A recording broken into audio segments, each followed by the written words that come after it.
Hey everyone, Erica here, Barefoot Instructor. And today we're going to talk about hip tightness and do a couple of stretches, and also I'm going to provide an option for you to do some trigger points and some release work that you can do at home on your own, even if you don't have special props. So I brought some of my examples to class today, but you can truly use anything that's a ball shape that you have at home. Maybe you have a tennis ball. I've seen a variety of things used in the past. Some things are going to be harder than others, and so it might be uncomfortable for you and you find that it's not beneficial. So you really just have to test different things out and see what works for you. So these are some examples of things that I've accumulated over the years, all bodywork balls. Even though this one's prickly, it's really soft. And then all three of these, which are actually for hand grip work, are very soft, and those are the ones that I prefer to use. So I'll take you through a stretch, and then if we optionally want to work on that, there'll be a place where we'll address it during the stretch, but in real life, you would want to spend as much time as you want laying on those balls, working into your hips if you are experiencing tightness there, whereas in this class, we're focusing on stretching today. And making sure it's accessible for everyone, even if they're not going to try this. So I'll just be briefly talking about it and showing you how it plays. So we'll start by coming down to our mat in any seated position that's comfortable for you, something symmetrical preferably. We're going to work a little bit deep in our shoulder rotators. So we're going to attach our same side elbow to our side, kind of like we're holding a platter, arm is out in front of you, and then keeping that elbow attached and not twisting your body or moving with the arm. We're just going to simply open it up to the side, keeping it as tight in here as you can. You should be able to feel a deep internal stretch inside the shoulder. We'll bring it back and do the same thing. So we're just going to do this about 4 to 8 times. Some folks like to get back here and just hold on to it. That's what feels best for them. I like to come out of the stretch and go and load back in every time. That's what feels best for me. So play with this. If you don't feel it in your shoulder, try tucking that elbow in a little bit closer. Check yourself in the mirror. See if you're rotating with your arm. You want to keep your torso and everything straight on when you do this exercise. Once you've done about 4 to 8 on that side, we'll do the same thing on your other side. Same side elbow attached. I have a little bit better close relationship between my elbow and my side body here, so everyone's going to be different on both sides. We can always work on equalizing, but don't worry about it if you notice more flexibility on one side than the other.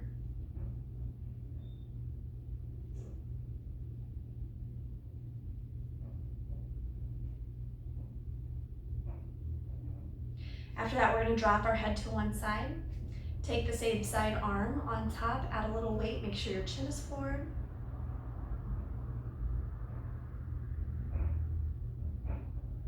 Turning it to the diagonal, moving the hand to the back of the head.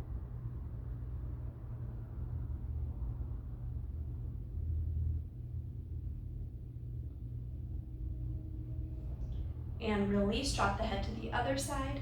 Same side hand goes on top, adding a little bit of weight. Keeping the shoulders seated, keeping the chin forward.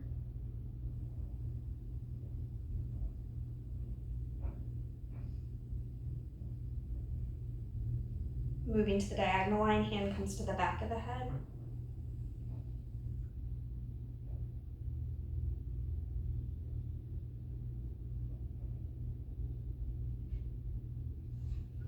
We're going to release and just draw a circle in one direction and then the other.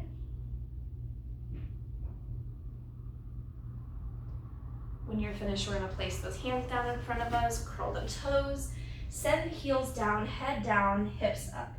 Shake your head yes and no.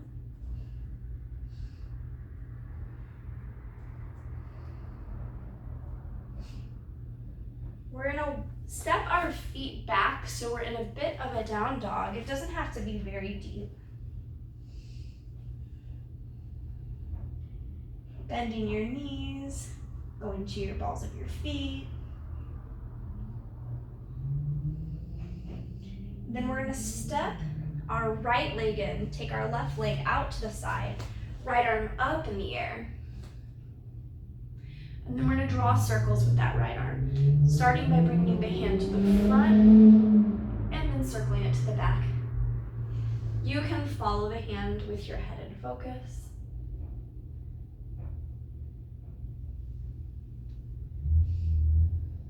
And then after 3, we're gonna set that hand down, step the foot in, shake your head yes and no. Walking those feet back to a bit of a down dog again. Bending, lengthening.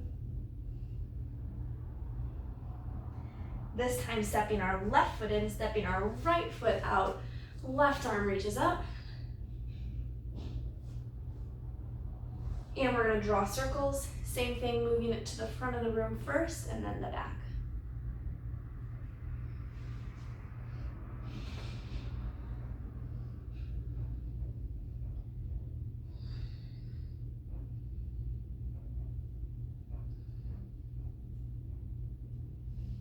Placing the hand down, stepping the foot in, shaking the head yes and no.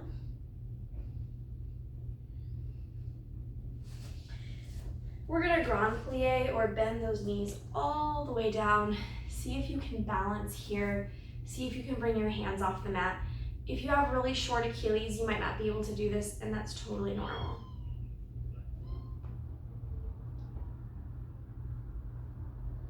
Sending those hips back if you can, bottoms of the feet together.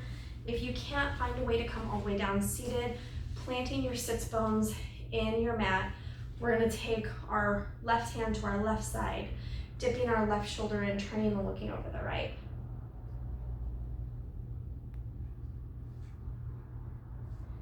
And switch, same thing, other side.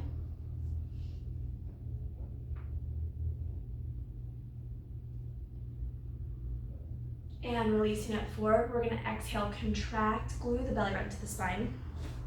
Dive the head through. Lengthen all the way through to flat back, and then maintain the flat line as we come up. Again.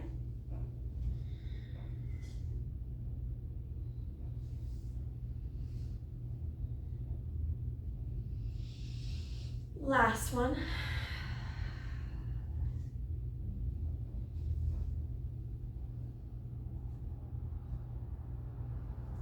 This time we're just gonna flat back forward. When we can't keep the back flat anymore, we'll release over, take a few breaths here.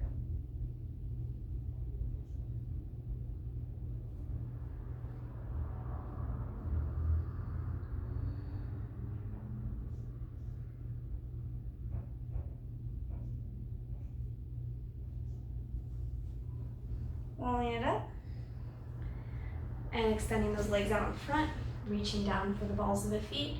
If you can't reach your feet, you can grab ankles, shins, pretty much anywhere that's comfortable for you. We'll keep pushing ourselves on every exhale to try and get the body, the upper body a little bit closer to the legs. So we'll take several breaths here.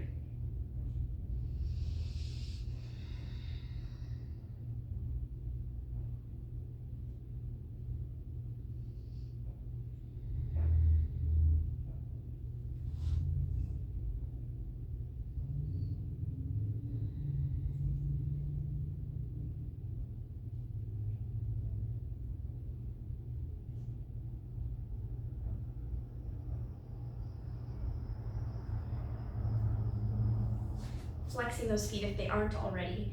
Keeping your left hand attached to your left foot, right arm frees up. It's gonna thread through, turn and looking over your left shoulder. If you want a deeper stretch, send the fingertips forward, look under the arm.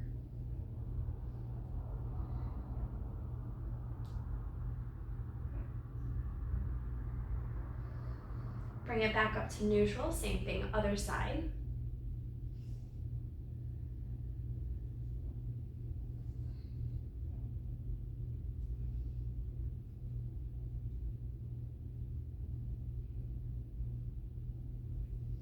Bring it back up to neutral.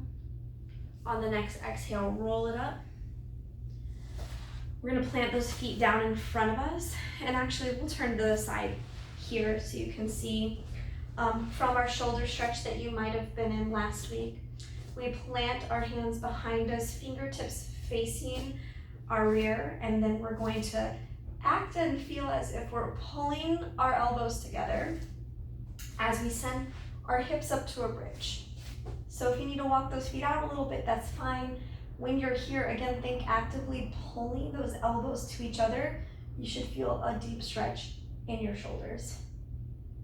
You can let that head fall back if that's comfortable for you. Keep thinking to bring the hips up. Free the head and neck.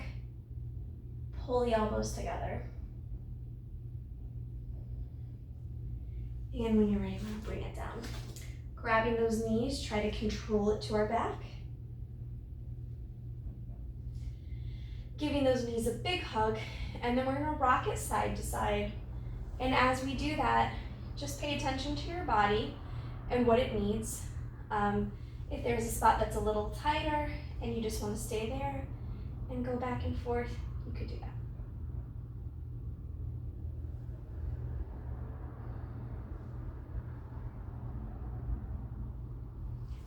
Gluing the bottoms of the feet together, letting the knees pull open. With the bottoms of the feet together, we're going to push them into each other, so we're creating tension in the inner thighs.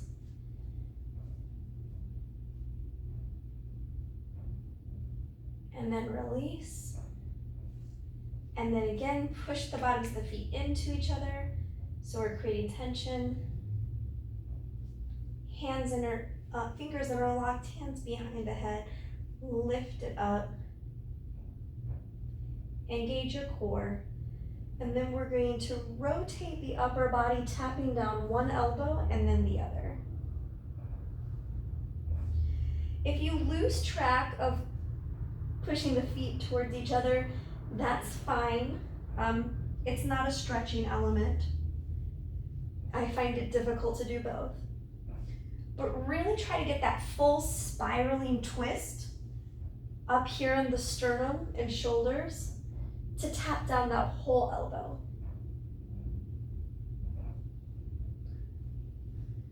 And then lower that upper body. Extend the legs, reaching your fingertips away from your toes. And if you did get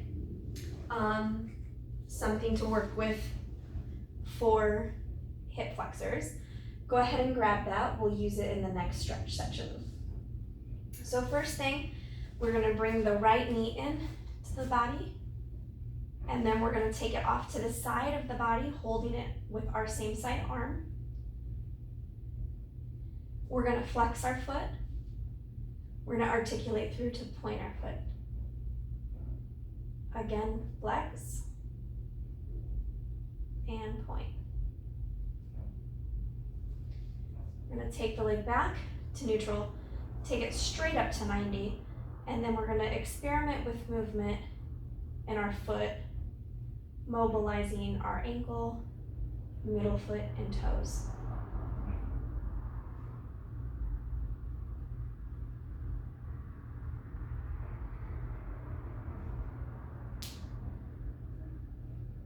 Then we're going to bend and flex, bring that flex foot close to the body, and then we're going to point and lengthen, so extending through the knee, pointing through the foot. If you don't point your feet very often, you might get a cramp. Just keep working through it. We can shake it out later. And we just have one more to go.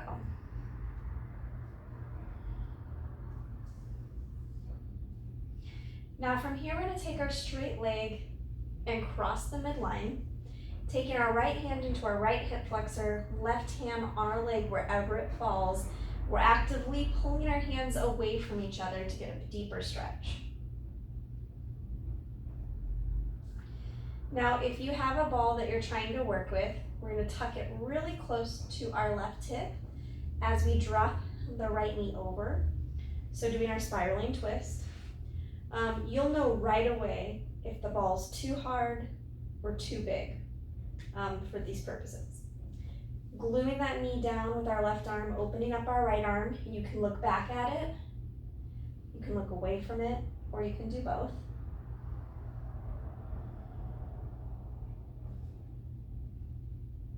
Taking that right arm up as high as is comfortable and then down as low as comfortable. And just moving it through space about 2 more times. If you're passing through a space that's uncomfortable, just modify, flying the arm higher or lower. And then after we've done some straight arm movements, bend the elbows, same thing. Keeping a bent elbow, shift the hand up to the head and then down to the tail.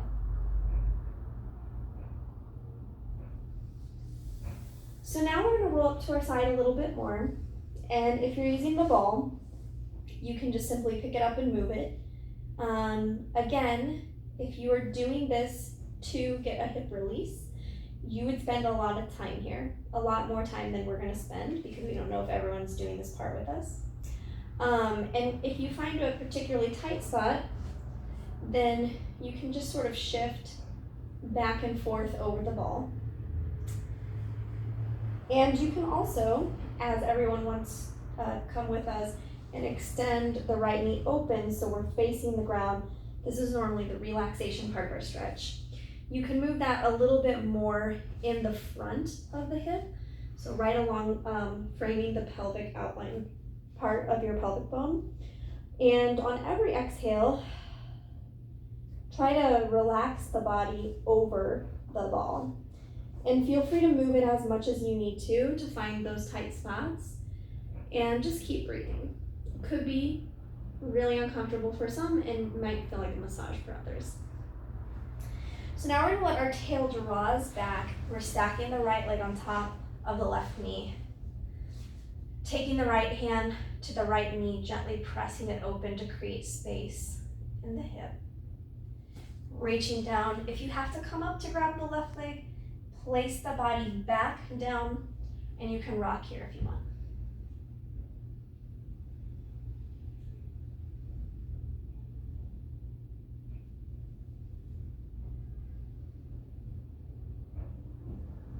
So now we're going to do the same thing on the other side, so let the right leg fall down. You can shake it out if you need to. Left leg comes off to the side, holding it with your left arm. Flex the foot, point the foot. Again.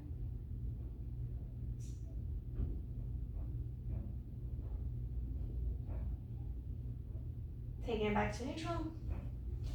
Taking it straight up to 90. And find your movement exploration.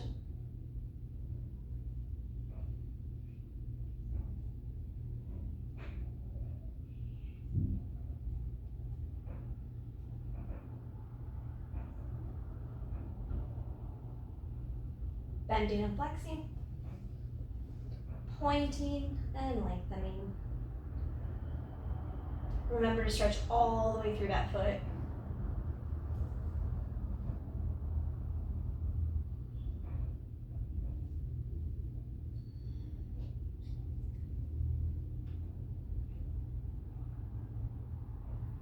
Take the leg across the midline and hold.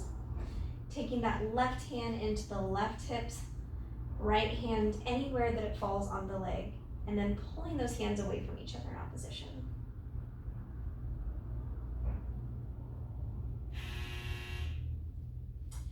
If you have a ball, go ahead and grab it, place it really close up to the right hip, dropping that left leg, opening that left arm behind you. You can look back at it, or you can keep your focus on front, or you can do both. Adding that arm mobility, top to bottom, for 3 reps.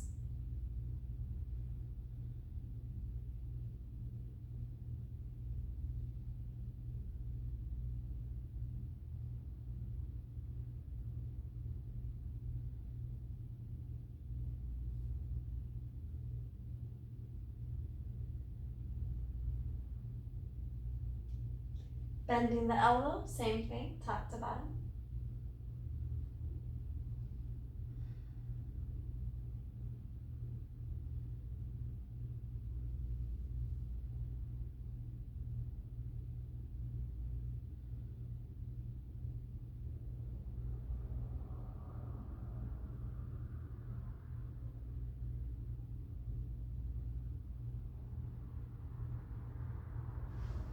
And now if you have a ball, you can experiment with placement. You can also take that left leg out and shoot it away. So once we've rolled up to the side to where we're mostly facing our mat, you're going to want to take the ball on the inside instead of the outside of that part of your pelvic bone that sticks out.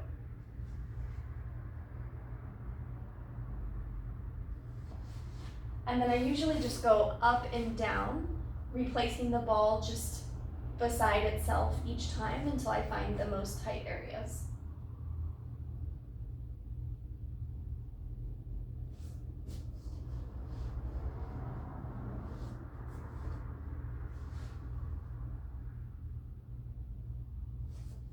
Tailbone pulls you back. We're gonna stack that left leg on top of the right. Let the left knee fall open, left hand to the left knee, pushing it away, creating some space in the joint. Reaching down to grab the right leg, and option to rock.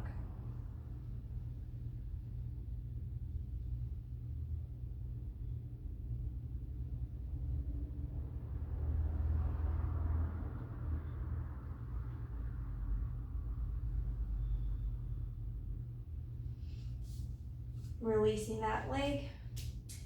If you want, you can kick your feet back behind your head. If you can't easily touch the ground, you can always prop yourself up with your hands. Focus on your exhales, on every exhale, inching those feet a little bit closer to the ground.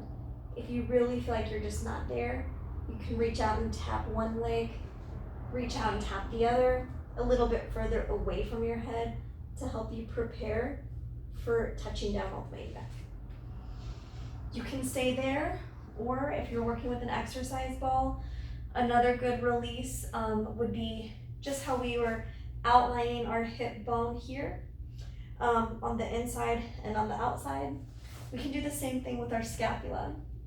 So if you ever have tension up there, you can find a spot on every exhale. Try to release and relax. Sometimes you can just move your body to find your new spot, and sometimes you might have to physically reach back and move the ball.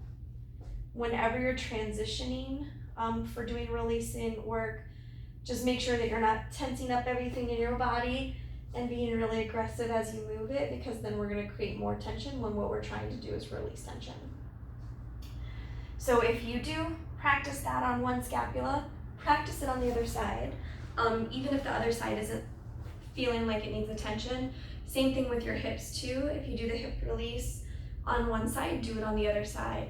You might feel like you don't have to be there as long, or that it doesn't even need it, but sometimes when we're feeling tension on one side, it's actually something that's happening on the other side. So it's best practice to be symmetrical in our practice. Anyway, I hope you enjoyed our stretch class today with some release work, and I look forward to stretching with you all again soon. Thank you so much.